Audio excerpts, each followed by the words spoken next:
আসসালামু আলাইকুম ভিউয়ার্স, আশা করি আপনারা সবাই ভালো আছেন। আমি অনেক ভালো আছি।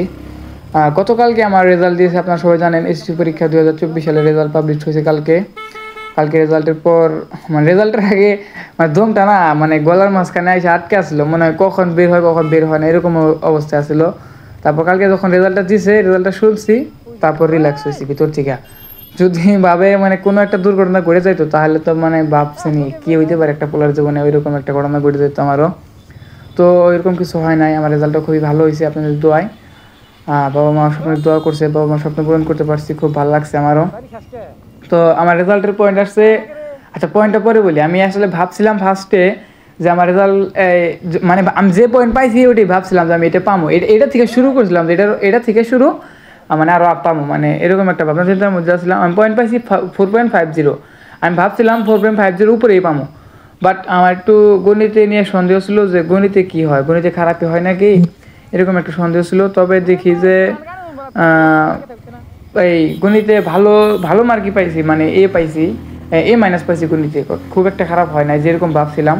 তো তারপর গণিতে ভালো একটা মার্ক পাই, তারপর আমি 4.50 পাইছি। সবগুলো 6টার মধ্যে প্লাস পাইছি, 3টা মাইনাস 3টা ভালো রেজাল্ট হয়েছে, আমার খুব ভালো লাগছে। পরে আমার আব্বু আম্মু বললো তুই একটু ভালোভাবে পড়লেই হয়তো প্লাস পাইতি, এরকম তো মানে বলবে, এটা সবারই বাবা মা বলে যে যত ভালো রেজাল্টই করুক বলবে আর একটু হইতো ভালো হইতো, আর একটু হলে ভালো হইতো, এরকম। তো বলার শেষ নাই, রেজাল্টেরও শেষ নাই, পড়াশোনারও শেষ নাই, ভালোরও শেষ নাই, এরকম আছে অনেক।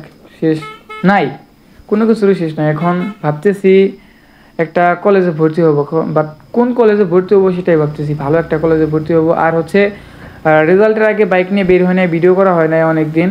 তো আজকে ভাবলাম একটু ভিডিও করে আসি, তার জন্য বের হলাম। ভিডিও করতেছি, ভালো লাগতেছে, বাইক রাইড করতেছি। তবে বাইক রাইড করতে করতে আজকে বের করার সময় দেখি যে আমার বাইকের ট্যাঙ্কির একটু সাইডে ফাঁকা হয়ে আছে। তারপর না 2টা নাট আছে, নাট 2টা লুজ দিলাম। লুজ দেওয়ার সাথে সাথে এবার ওইটা আগের মতো হয়ে গেল, মানে ঠিক মতো অ্যাডজাস্ট হয়ে গেলো। পরে টাইট দিলাম, মানে বুঝলাম না, আমি বাইক খুলি নাই, বাইককে আরও হাতে দিই নাই। তবে ওই নাট ওই জায়গায় একটু ফাঁকা হইলো কীভাবে? আমি রোদের মধ্যে রাখছিলাম যে, আচ্ছা আপনারা কেউ বাইক রোদের মধ্যে রাখেন না, রোদের মধ্যে রাখলে প্লাস্টিক মনে হয় একটু সরে উঁচা নিচা হয়ে যায়। আচ্ছা ঠিক আছে, তো এটাই। আর হচ্ছে গিয়ে ভাই বোন বা যে কেউ আমার ভিডিও দেখেন, যদি কেউ এসএসসি রেজাল্টের কেউ থাকেন, এসএসসি পরীক্ষা রেজাল্ট পাইছেন 24-এর, কার রেজাল্ট কী হয়েছে অবশ্যই আমার জানাবেন কমেন্টে। আর আমার এখানে আমার একটা ফ্রেন্ড আছে, ওর একটু গরমিল হয়েছে, গরমিল হওয়ার কারণে একটা সাবজেক্টে ফেল আসছে। ওটা নিয়ে আমরা বোর্ড চ্যালেঞ্জ করছি। বোর্ড চ্যালেঞ্জ করার পর দেখি কী হয়, আজকে করে আসছি।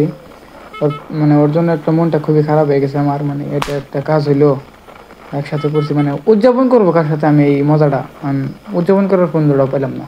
মানে বন্ধু যা আছে ওর সাথে উদযাপন করবো আর মিলে একসাথে, বাট ওর যে অবস্থা, আমি ওর রেখে উদযাপন করতে পারবো না, আমার মনে মানে ভিতর থেকে আসবে না উদযাপন। আচ্ছা, কার কার এরকম হয়েছে একটু কমেন্টে জানাবেন। আর মানে যদি কারো ফেল আসে কোনোটাই বোর্ড চ্যালেঞ্জ করার পর, যদি রেজাল্ট পাস আসে, ওটাও একটু জানাবেন। আচ্ছা, thanks for watching this video, like comment share.